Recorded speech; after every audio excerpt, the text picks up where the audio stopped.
జై తెలంగాణ.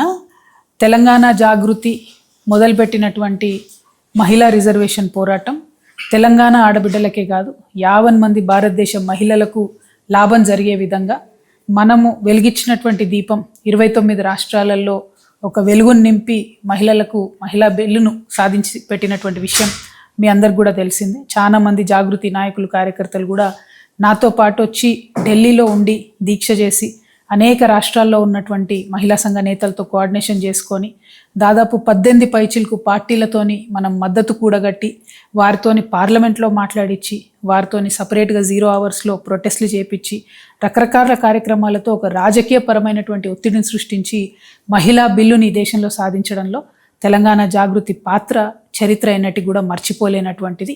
మరి ఆనాడే చెప్పినాం, మహిళా బిల్లు పాస్ అయింది, కాకపోతే దాని లాభం ఒక పోస్ట్ డేటెడ్ చెక్ లాగా ఉంది, వెంటనే ఆ లాభం వచ్చేటట్టుగా కేంద్ర ప్రభుత్వం చర్యలు తీసుకుంటలేదని మేము ఆనాడే అభ్యంతరం చెప్పడం జరిగింది. ఒక పక్క సంబరాలు చేసుకుంటేనే ఇంకో పక్క ఇది ఇమీడియట్గా మహిళలకు లాభం చేకూర్చడం లేదు. 2, ఎవరైతే బీసీ ఆడబిడ్డలు ఉన్నారో వారికి కోటా రావడం లేదనే విషయాన్ని కూడా మేము అదే రోజు అభ్యంతరం పెట్టడం జరిగింది.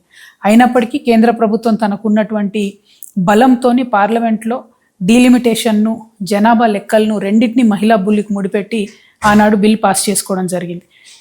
కొత్త పార్లమెంటు బిల్డింగ్ వచ్చినప్పుడు కూడా మోదీ గారు మరి అందులో మహిళా బిల్లును ప్రవేశపెట్టి ఈ దేశ ఆడబిడ్డలందరికీ కూడా ఎంతో మేలు చేసామనే విధంగా ఒక పిఆర్ స్టంట్ లాగా దాన్ని చేయడం జరిగింది. బట్ అల్టిమేట్లీ జరిగింది ఏంటి? పోయినటువంటి కేంద్రం ఎన్నికల్లో మహిళలకు రిజర్వేషన్ రాలేదు. ఆ తర్వాత 10-12 రాష్ట్రాల ఎన్నికలు జరిగితే అప్పుడెప్పుడు కూడా రిజర్వేషన్లు రాలేదు. ఇప్పుడు మళ్ళీ కొత్తగా 2011 జనాభాను తీసుకొనే మేము ఈ రిజర్వేషన్లు ఇస్తామని చెప్తున్నారు. మరి దీనివల్ల మహిళలకు నష్టం జరుగుతుందనేటటువంటిది నేను పర్సనల్గా భావిస్తూ ఉన్నాను.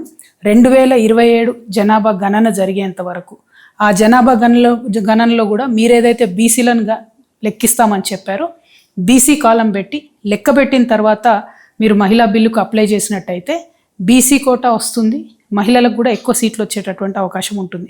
కాబట్టి 2027 వరకు ఆగాలని చెప్పి ఆ లాభాన్ని మహిళలకు కలిగించాలని చెప్పి నేను భారతీయ జనతా పార్టీని డిమాండ్ చేస్తూ ఉన్నాను.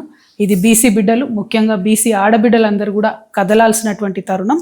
మరి వచ్చేటటువంటి ఈ బిల్లులో ఈ నెల 16, 17, 18 స్పెషల్ పార్లమెంట్ సెషన్ పెట్టి ఈ బిల్లును పాస్ చేస్తామని చెప్తా ఉన్నారు. కానీ ఇంతవరకు కూడా ఆ డ్రాఫ్ట్ బిల్లును ప్రజలకు చూపించడం లేదు. సో ఖచ్చితంగా ప్రజలకు ఆ డ్రాఫ్ట్ బిల్లు చూపించాలి. అన్ని రీజనల్ పార్టీస్ కూడా ఆ డ్రాఫ్ట్ బిల్లును చదువుకునే అవకాశం కల్పించాలి. అప్పుడైతేనే పార్లమెంట్లో అభ్యంతరాలు చెప్పేటటువంటి అవకాశం ఉంటుంది.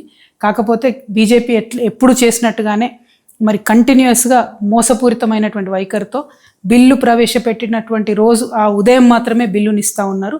దీన్ని వ్యతిరేకించాలని నేను అందరు పొలిటికల్ పార్టీస్ని కూడా రిక్వెస్ట్ చేస్తూ ఉన్నాను. ఇదివరకు మాతో కలిసి పనిచేసినటువంటి 18-19 పొలిటికల్ పార్టీస్కి కూడా నేను పర్సనల్గా మాట్లాడతాను.